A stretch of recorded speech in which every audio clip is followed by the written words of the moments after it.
नमस्कार दोस्तों।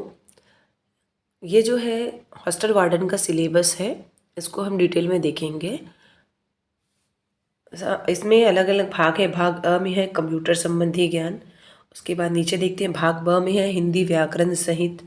इसमें 10 अंक के 10 प्रश्न हैं। और नीचे फिर देखते हैं अंग्रेजी में भी वही है, 10 प्रश्न 10 अंक के साथ। और गणित में देखते हैं तो इसमें 20 अंकों के कुल 20 प्रश्न होंगे। और उसके बाद गणित के बाद है इस सामान्य ज्ञान में भी 20 अंक के 20 प्रश्न हैं। सामान्य ज्ञान देखिए, इतिहास से है, भूगोल से है, अर्थव्यवस्था से है, सामान्य विज्ञान से है। और फिर है 20 अंकों के 20 प्रश्न हैं छत्तीसगढ़ से। तो इस प्रकार से कितना हो गया, ये 20 40 और मैथ्स का फिर 20 60 हो गया, और ये 70 हो गया अंग्रेजी का, और हिंदी का 80। और इसमें हमको लाना है, ये 50 अंक का है, लेकिन हमें 25 अंक जो है न्यूनतम लाने होंगे, तभी वो क्वालिफाई है, समझिए। अब थोड़ा डिटेल में देखते हैं। कंप्यूटर संबंधी सामान्य ज्ञान के प्रश्न में 50 अंकों के कुल 50 प्रश्न होंगे, जिनमें से परीक्षार्थियों को 25 अंक लाना अनिवार्य होगा। तो पहला टॉपिक है इसका कंप्यूटर का परिचय। थोड़ा ब्लर हो रहा है, इसको मैं ठीक करती हूँ। हाँ, ये अब ठीक दिख रहा है। सबसे पहला है कंप्यूटर का परिचय। उसके बाद दूसरा टॉपिक है कंप्यूटर के उपयोग। आप लोगों को दिख ही रहा होगा, ये पहला टॉपिक हो गया कंप्यूटर का परिचय, कंप्यूटर के उपयोग। इसमें कंप्यूटर का उपयोग कहाँ कहाँ एवं किस लिए किया जाता है, इसकी प्रमुख जानकारी। फिर है कंप्यूटर के भाग। कंप्यूटर के भाग में है सीपीयू, इससे संबंधित प्रश्न भी पूछ सकते हैं, इनपुट डिवाइस पे पूछ सकते हैं, और आउटपुट डिवाइस की सामान्य जानकारी।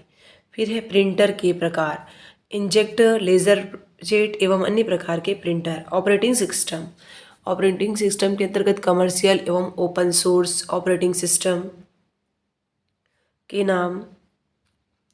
वर्ड प्रोसेसर, स्प्रेडशीट एवं प्रेजेंटेशन के उपयोग, कार्यालय में उपयोग के लायक। ये सब है, इसमें आराम से देखते हैं। इंटरनेट के उपयोग के अंतर्गत है, इसमें देखिए email, document serving, website serving, विभिन्न जानकारी, विभागों के वेबसाइट की सामान्य जानकारी। फिर इसके बाद है एंटीवायरस के उपयोग, कंप्यूटर वायरस से होने वाले नुकसान एवं कंप्यूटर वायरस की सामान्य जानकारी। मल्टीमीडिया के उपयोग, इसमें है ऑडियो, वीडियो, टेक्स्ट का उपयोग करने की सामान्य जानकारी। सीडी डीवीडी से संबंधित जानकारी, गूगल, अल्टा विस्ता, यूट्यूब की सामान्य जानकारी, सर्व इंजन से संबंधित वांछित जानकारी कैसे प्राप्त की जाए, इसकी सामान्य जानकारी।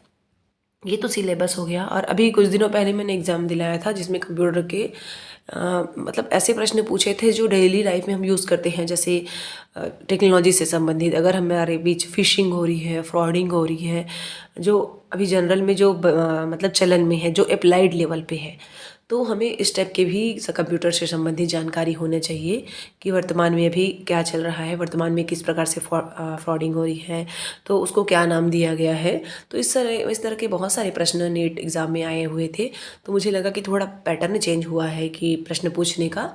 तो इसमें भी हमें अपडेट रहने की आवश्यकता है कि कंप्यूटर है तो हमें बेसिक चीज़ें तो हमें पता ही होनी चाहिए जो सिलेबस में है। उसके अलावा भी टेक्नोलॉजी के क्षेत्र में अभी किस प्रकार से अपडेशन हो रहे हैं, लोग किस प्रकार से उसका फ़ायदा उठा रहे हैं, तो ये सारी चीज़ें भी पूछी जाती हैं। अब हिंदी व्याकरण में चलते हैं। हिंदी व्याकरण में तो 10 अंकों के कुल 10 प्रश्न होंगे, तो ये हमारा स्कोरिंग भी हो सकता है। और हमें मतलब अगर सावधानीपूर्वक से अगर हम पढ़ें तो निस्संदेह है कि 10 नंबर हमें मिलेंगे, लेकिन इतना भी सरल नहीं होता है। जैसे कि इसमें है क्या है कि स्वर व्यंजन वर्तनी पहला है, फिर उसके बाद में है ये और लिंग, वचन, काल, संज्ञा, सर्वनाम, विशेषण, समास, संधि, व्याकरण अशुद्धियाँ, शब्द रचना, शब्द प्रकार, उसमें तत्सम, तद्भव, देशज, विदेशी, और पर्यायवाची, विलोमार्थी, अनेकार्थी शब्द, वाक्यांश के लिए शुद्ध शब्द, मुहावरे एवं लोकोक्तियाँ। तो इस प्रकार से हो गई है। इंग्लिश में भी वैसे ही है सेम। इसमें यूनिट डिवाइड किए गए, 3 यूनिट में है। पहला यूनिट में है इंग्लिश ग्रामर, इंग्लिश ग्रामर में है number, gender, articles, pronoun, adjective, adverb, verb है।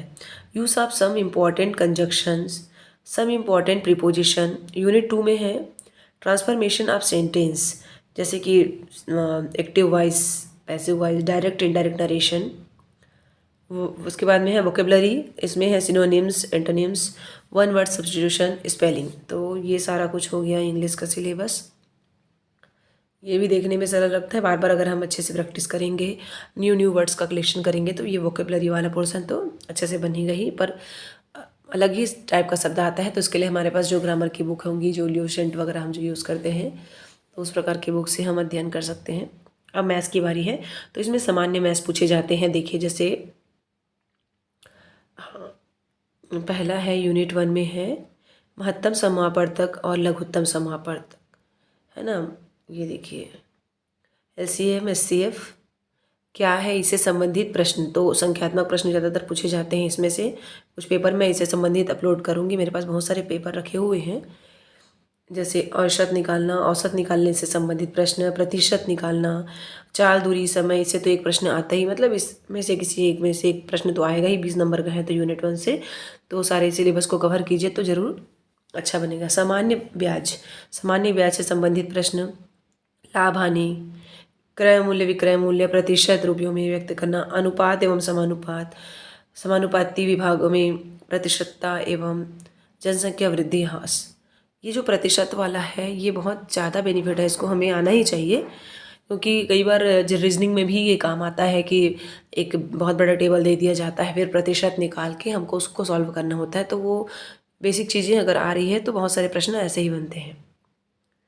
इसके बाद है यूनिट इकाई 3 में चलते हैं। इसमें रेखागणित के हैं रेखा तथा कोण, रेखाखंड, सरल एवं वक्र रेखाएं, कोणों के प्रकार, समतली आकृति, त्रिभुज, चतुर्भुज, वृत्त।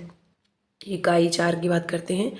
समतली आकृतियों का क्षेत्रफल, त्रिभुज, आयत, समांतर चतुर्भुज एवं समलंब चतुर्भुज। ठोस की मांगे, इसमें लंबाई, चौड़ाई, ऊंचाई, क्षेत्रफल, आयतन, घन एवं घनाभ। अब हम चलते हैं सामान्य ज्ञान की ओर। तो सामान्य ज्ञान तो बहुत विस्तृत है, फिर भी इसमें सिलेबस के रूप में दिया हुआ है 4 अंक में। 4 अंक में है भारतीय राज्य व्यवस्था एवं संविधान। तो इसमें प्रमुख नाम को देखना है। मौलिक कर्तव्य, अधिकार, सूचना का अधिकार, सांस्कृतिक, राष्ट्रीय प्रतीक, राष्ट्रीय व्यक्तित्व, लोकतंत्र एवं चुनाव, लोकसभा, राज्यसभा, मुख्य संवैधानिक प्रावधान। उसके बाद दूसरे की बात करते हैं भारतीय इतिहास एवं राष्ट्रीय आंदोलन, भारतीय सभ्यता एवं सांस्कृतिक ऐतिहासिक घटनाएं, भारतीय स्वतंत्रता का इतिहास 1857 से 1947 तक, फिर 1947 के बाद का घटनाक्रम। ये सारी चीज़ें एक एक लाइन में लगती है लेकिन बहुत डीप है, तो हमें इसको हमेशा ही करते रहने से हो पाएगा। और भूगोल में देखते हैं, भूगोल के अंतर्गत है भौगोलिक स्वरूप, प्राकृतिक संसाधन, पर्यावरण चेतना, प्राकृतिक वनस्पति एवं अन्य प्राणी, मिट्टी और उनके प्रकार, खनिज, प्रमुख उद्योग, छत्तीसगढ़ का भौगोलिक पर्यावरण। देखो एक शब्द में दे दिए लेकिन इसमें छत्तीसगढ़ की बहुत सारी चीज़ें आ जाती हैं।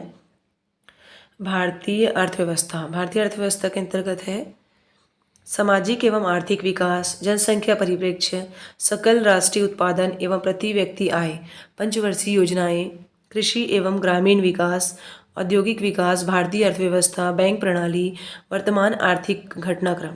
सामान्य विज्ञान के अंतर्गत विज्ञान के मूलभूत सिद्धांत, जीवन की गुणवत्ता के लिए विज्ञान, ये 4 अंक का है।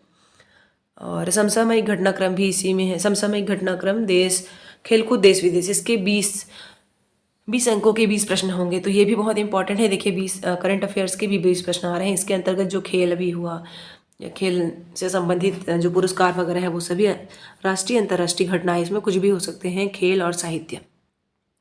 छत्तीसगढ़ की सामान्य जानकारी, इस प्रश्न पत्र के इस भाग में 20 अंकों के 20 प्रश्न होंगे। इसमें क्या आ सकता है, छत्तीसगढ़ के इतिहास की सामान्य जानकारी, संक्षिप्त राजनीतिक घटनाक्रम एवं महत्वपूर्ण व्यक्तित्व।